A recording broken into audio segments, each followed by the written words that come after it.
Yesterday, DHS announced the formation of the office had been put on hold. And this morning, Nina Jankowicz resubmitted her resignation.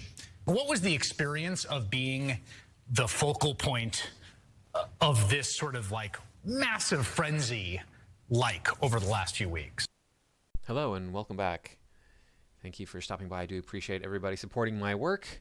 Today we have a video regarding the Young Turks and the dissolving of the Disinformation tzar, this whole program they're going to set up in the U.S. government to fight fake news, which of course we know was not to fight fake news.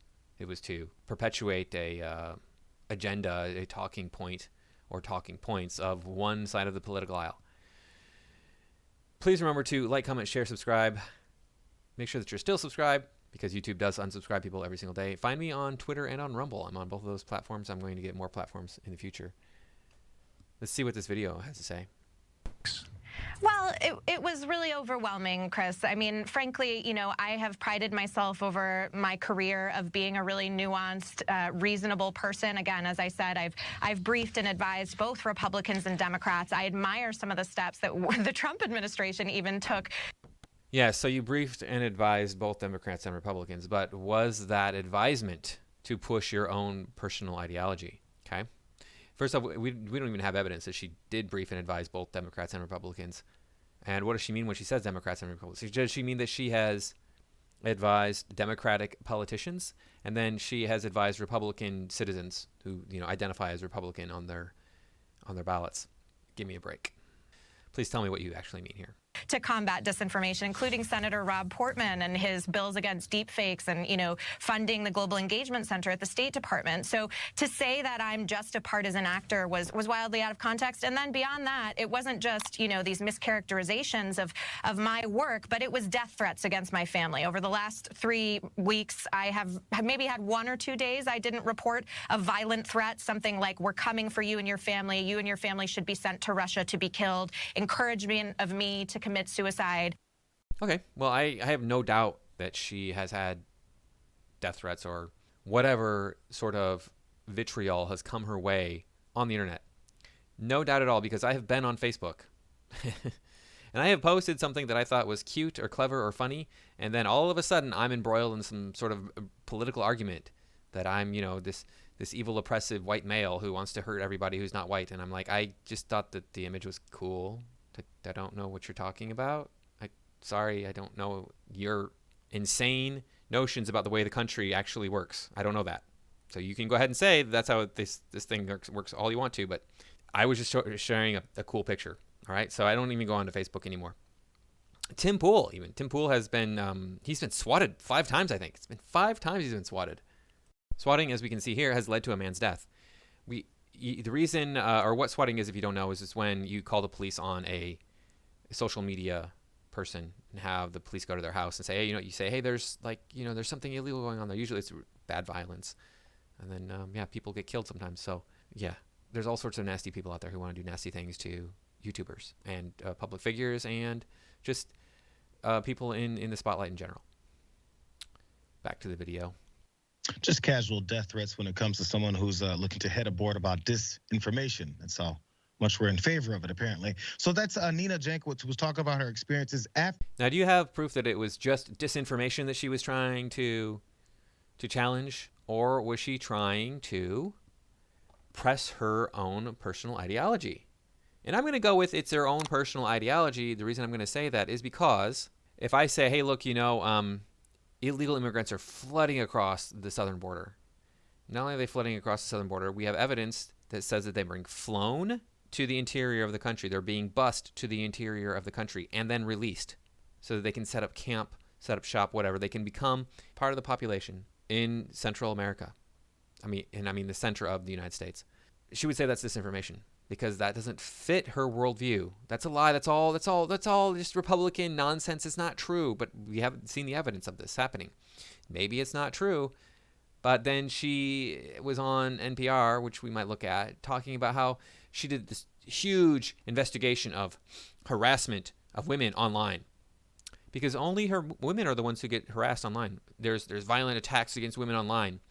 And by violent attacks, she means verbal. aggression. Oh my gosh. Oh no, you heard naughty names being said to you. Well, we know that everybody gets called nasty names on the internet. As I said, I've already experienced this, and I'm pretty mild-mannered when I'm on the internet here. I'm not trying to like rile anybody up. Just trying to present my side of what I see. So I don't know why she thinks it's only going towards women. It's like it's a special case with women. Women have always been the targets of men. Men are always trying to harass women, trying to hurt women, trying to call women names. And it's like, no, nope. Believe me, the reason if it is happening to women more, the reason it's happening to women more is because it's easier. They're easier targets. A lot of times men have already been insulted. Men have experienced much worse than being called names. Like I've been beaten up. How many men out there listening to this can say the same thing? They've been beaten up. Probably most of them.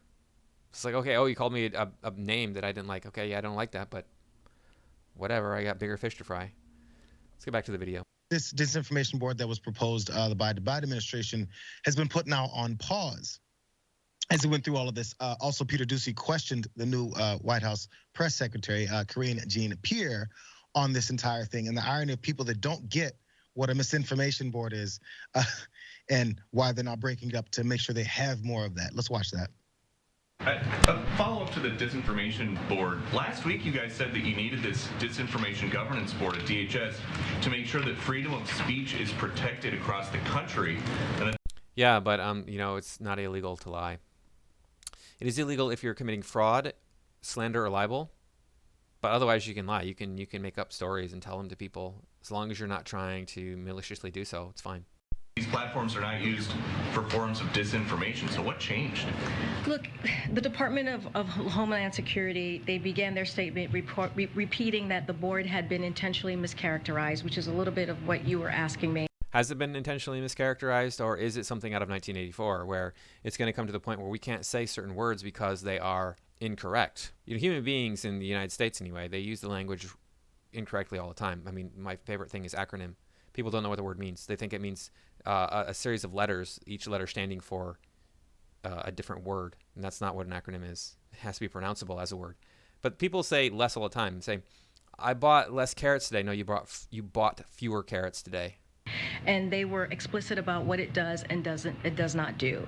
It was never about censorship, policing speech, or removing content from anywhere. Its function was to keep Homeland Security officials aware of how bad actors, including human smugglers, transnational criminal organization, and foreign adversaries could use disinformation to advance their goals. So if it's possible. Really? Let's assume that's true, then how long would it be before you started acting against just regular Americans saying something that is unpopular? Because we already have the language police out there. Here on YouTube, for example, I'm not allowed to say that men and women are equal and express that in no uncertain terms without getting shadow banned. Because you think the board was mischaracterized, then the Disinformation Board is being shut down because of disinformation? Is that what's happening here? Look, I mean, I wouldn't be surprised if the misinformation or the that was a good slip right there. The misinformation board was being shut down due to correct information. Well, I guess it is being shut down because of the disinformation part. First of all, I mean, the board looked like it was quick, Francesca. It was quick to be put together and quick to be paused here. And now it looks a bit like the criticisms that were coming from people who were in favor of more disinformation can now dance and say, I told you. See how they conceded to us? They've admitted it. Yeah, that's what's happening. And I like how he just assumes that, say, someone like me is more in favor of disinformation because I might say something like, women are legally equal to men. They already have all the rights. They already have all the abilities that men have according to the law. There's nothing more that we can do. Now you're attacking people like me because of the things that I think. There's a reason why we have freedom of thought in the United States. I mean, look, I had questions about the Disinformation Board, but honestly, on the whole, I thought it was a good idea. I think it is important to understand just how many bots there are on the internet, on Twitter, just how much money there is. Really? You care about the bots, but see, on Twitter, for example, like you just mentioned, that's on your side of the aisle. They like you. They think that you're great, and you think that they're great. So, I mean, maybe you want to keep those bot numbers as inaccurate as possible. is being funneled into ad campaigns on Facebook to support this dictator or that dictator, including Trump, including here. Like, all this stuff is good. It's an information gathering system and place. Look, you've got journalists doing the same work of being like, hey, did you know that fake news spreads 400 times faster than real news? I like how they think this is an information gathering hub. This is what this thing is for. It's for gathering information so that we can weed out the bad information from the good information. Yeah, that's what it was all about. And it's like that kind of stuff. So the government has been behind on all of this. Now, when they set up a board, suddenly the one of the people who is part of it gets trolled like crazy, which, to be honest with you, we could all see coming. And then they're unable to sell it or at least stand by their own decision to create it. And it's just like typical Biden administration behavior. And so honestly, I can't believe I'm saying this, but Peter Doocy's right. They're folding because of disinformation. It's the irony of all ironies, and it's so on brand for this. They're folding because of disinformation. You know, are you sure?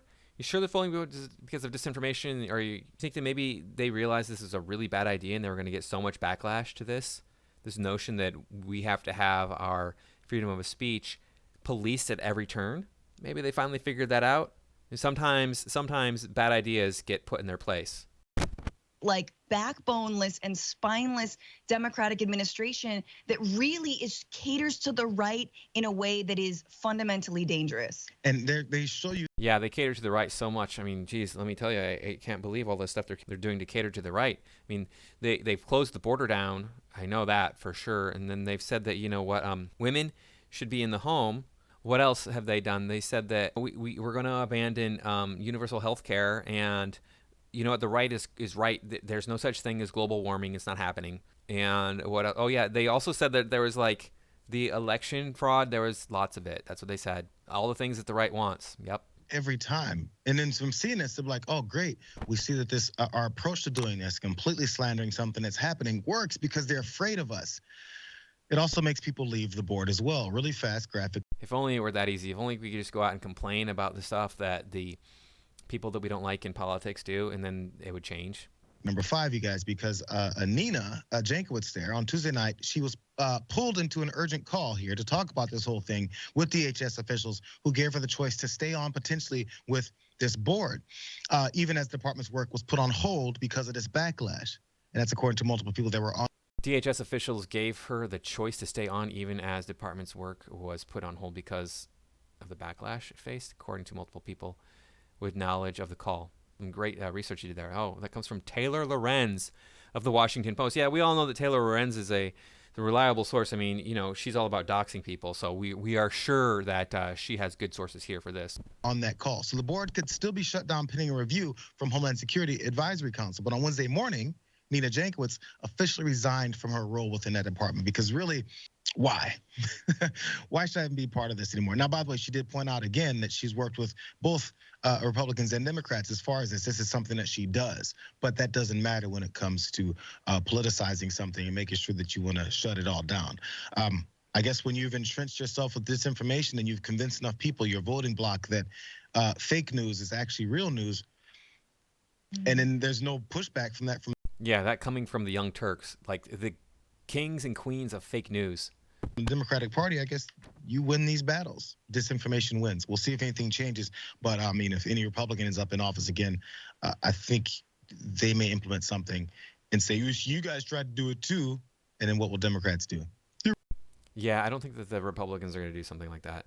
And none of that, I mean, like I said, disinformation, you guys at the Young Turks are like, you've mastered that craft, and people see right through it. It's so hilarious now that we have so many different sources of information coming at us. We don't need to rely on these journalistic giants that we have out there. We can actually do our own research and find out information for ourselves and decide what sounds rational and what sounds irrational. And then there's other voices that come in and say, hey, yeah, you know, that sounds irrational, but here's the real science behind it. But talking about the Young Turks, these guys, it's like they've cornered the market on scraping the bottom of the barrel for intellectual dishonesty.